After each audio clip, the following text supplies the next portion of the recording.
everybody. Happy Labor Day to you and yours. And I hope you're enjoying this day off that you have if you're a working person. If you're a retired person like me, almost every day is a Labor Day holiday.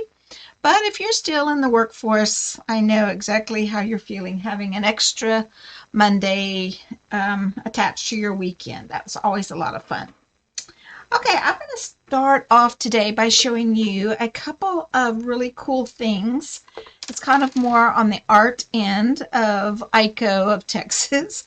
I do a lot of artwork, and I wanted to share with you a couple of wands that I have made. And this is how they look. I'm going to actually do um, a video on how to make these. And they're lots of fun. It's mostly, the materials are mostly a dowel stick that goes in the middle. And then hot glue is used to make the vine around the edge.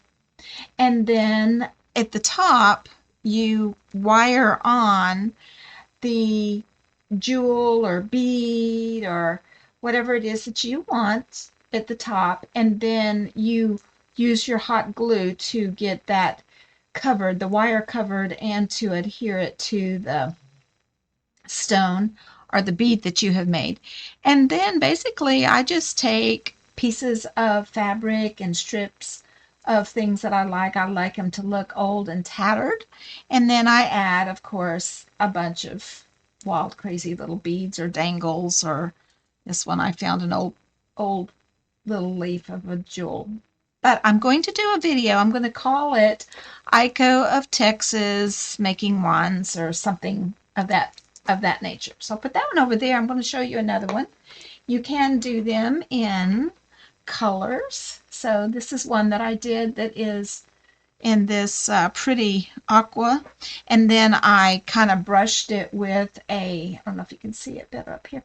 I brushed it with a gold, um, and then I added all of this one I had to do kind of little spiky things to hold the jewel at the top, and this was a really cool little glass jewel that I found. I think it went to a chandelier. And then I attached the ribbons, and this one let me get it's all tangled up good. This one I added a little, I guess a little spell bottle to it. So it's so cute. And so that's another one. And then I'll show you one more that I made, and it's in a kind of a green, forest green. It's got a little bit smaller top on it.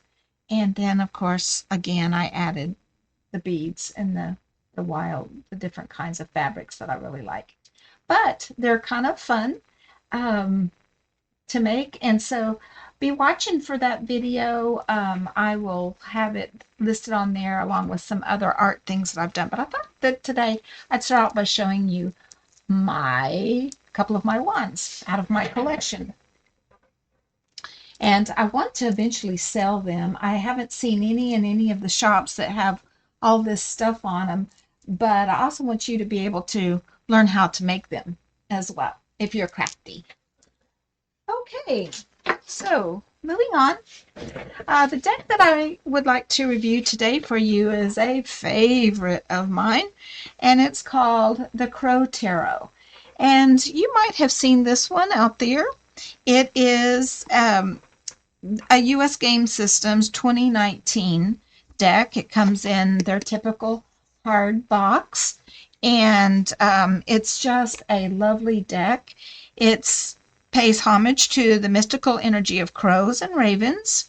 Crow Tarot invites all of us to fly through the veil and connect with our intuitive powers. And it's 78 card deck infused with familiar symbolism of the traditional Rider-Waite Smith Tarot, making it ideal for, of course, beginners and professional readers. It has an 88-page guidebook, so let's just get into it and take a look at that. Here is the little guidebook. The cards are lovely on the back. We'll take a look at those in just a second. I'll set the card top to the side. And the guidebook is small, compact, it's kind of narrow, but it is really neat because it's by Cullinane, created the artwork as well, I believe. Let me check in the back in case there is a different illustrator for this one, but I think, no, she is the artist and the author. And so this is a little page about her. This is where I typically zoom in a little bit, so let me do that. My little zoomer thing is giving me a little problem today. Okay, and so there's a photograph of her, and she is Seattle-based artist. So this has been her, she's self-taught and has her passion for over 10 years. And by this time, of course, more than that, since this was 2019 that the book came out. Her, inside the book is little write-ups about each one with those keywords that are so nice and handy. So we'll look at a couple of those as we go through them, and I won't spend too much more of our time in this book. I think at the end, yes, there are some Crow Tarot spreads, which I always like, and it'll give you what each card stands for in those spreads. Okay, so setting that aside, let's get onto the lovely cards that we all like to see. So let's take those out. Now these are in order. I'm not going to shuffle them, but they do shuffle. They do shuffle nicely. I don't want to shuffle them out of order. Laying them over this way, this is a lovely deck for that type of smooth spread for pulling cards. Let me mark my spot here so you can see. Very, very beautiful way of pulling out a card. Okay, so let's take a look at the cards, a few of them, and then I'll put them to music like I normally do. I'm learning a lot about YouTube, so I'm trying to add, at the end of the video, you'll see my channel, which is a drawing of a lady with flowers all around her head. That's my Aiko of Texas channel picture. But if you click on that you can subscribe there. And then I usually attach another video that you can link to see another review. Okay, so looking at these, oops, I'm at the end. Let's just take them this way. All right, the Fool card. So we'll be looking at the major arcana cards first, and the Fool card. Now there were going to be ravens and crows throughout, and feathers and things. And so if you know your Rider-Waite descriptions, you can use those. And this artist adds a few extra things in her book, which are really nice. And the Magician card. And you can see the crow is there, but he's holding the wand, and you can always find in the Magician card, you can find all of the four suits. And so we have the cups, the pentacles, and the swords laying across the bottom there. And typically the flowers, you'll see, the roses go up and down on the traditional deck. But you're going to find things within all these cards that are like, that you'll notice are kind of like the RWS. The High Priestess, the Empress. They're so pretty. I love the scroll work at the top on how these are done. So that is really cool. The Hierophant. You always usually find the key, and it usually tends to be, the Hierophant usually tends to be kind of stained glass religious. So this is very, very nice. I love that. The Lovers, of course, bowing over the heart. The Chariot, in flight. Okay. Strength. Be brave to stand on the head of the lion. And then you see your infinity sign here is on typical on most all your strength cards. The Hermit, I love, love, love, love this card. The Hermit card. See, he's holding the lantern in his beak. The Wheel of Fortune. It's neat. Justice with the scale.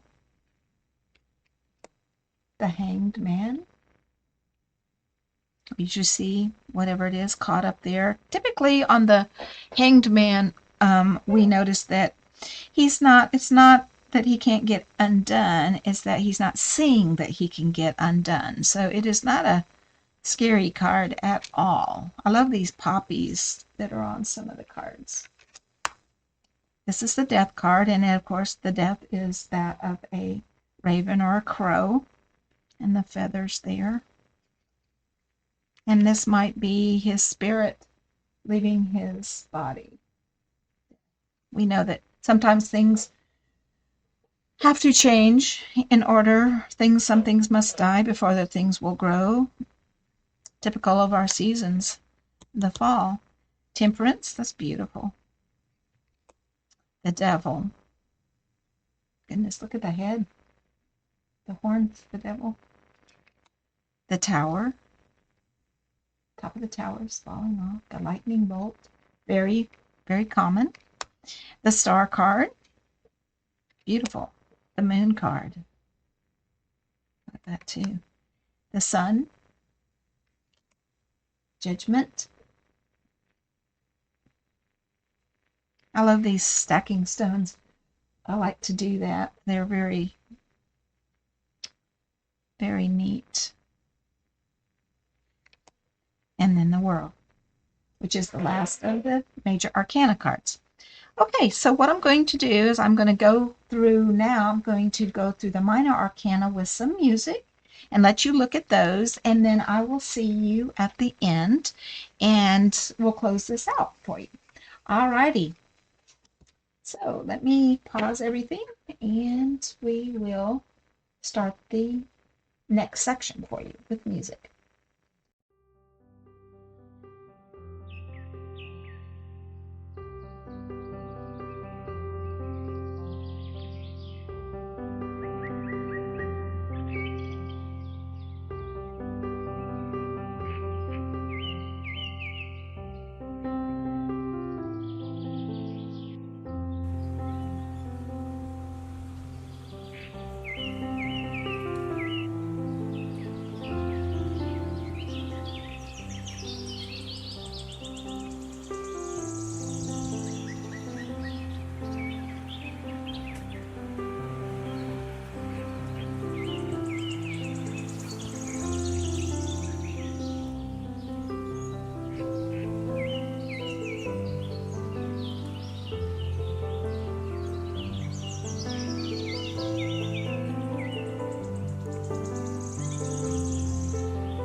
Okay, I am back, everyone. So I wanted to read one card, just do a one card draw for you today, and then we will check the book out and see what it is like. So I'm just going to go ahead and shuffle these cards for you, and we'll pull a card out. Maybe we might get a jumper, but sometimes I do and sometimes I don't. But these cards are pretty easy to shuffle.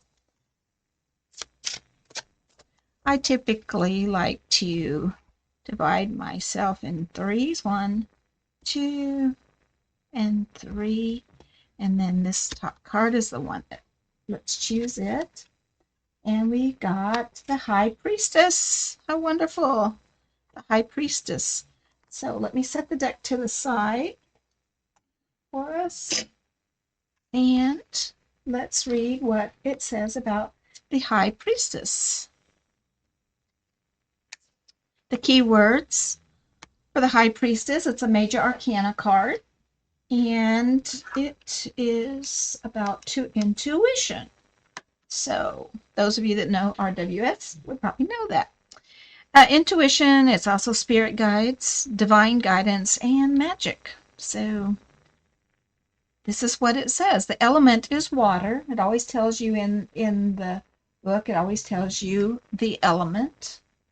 And then this is what it says about the card. I'll let you look at it while I read it.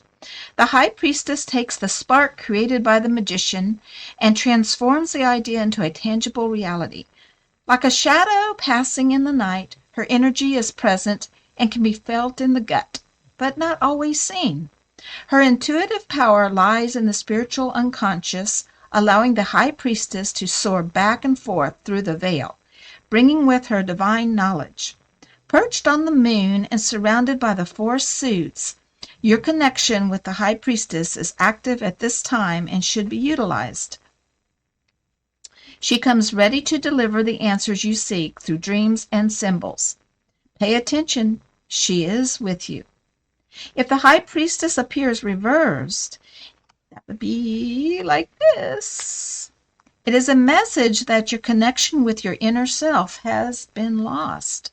As a result, the High Priestess is unable to communicate the information you need to make a wise decision. She strongly urges you to take time for yourself and to allow for communication to come to you through the quietness of spirit. Her message is to pay attention. There is magic in this world. You only need to allow yourself to experience it. So, that's a good reading for one of the card pulls. Guys, I thank you for coming, and you will see the next little business at the end will be my channel. If you click on the picture of my artwork there of the little lady with the little elf lady, you can subscribe there. And then there's also a video there that you can click on to see another one of my videos. Go to my channel, Aiko of Texas, and you will see other reviews and some of my art there as well. Thank you. See y'all later.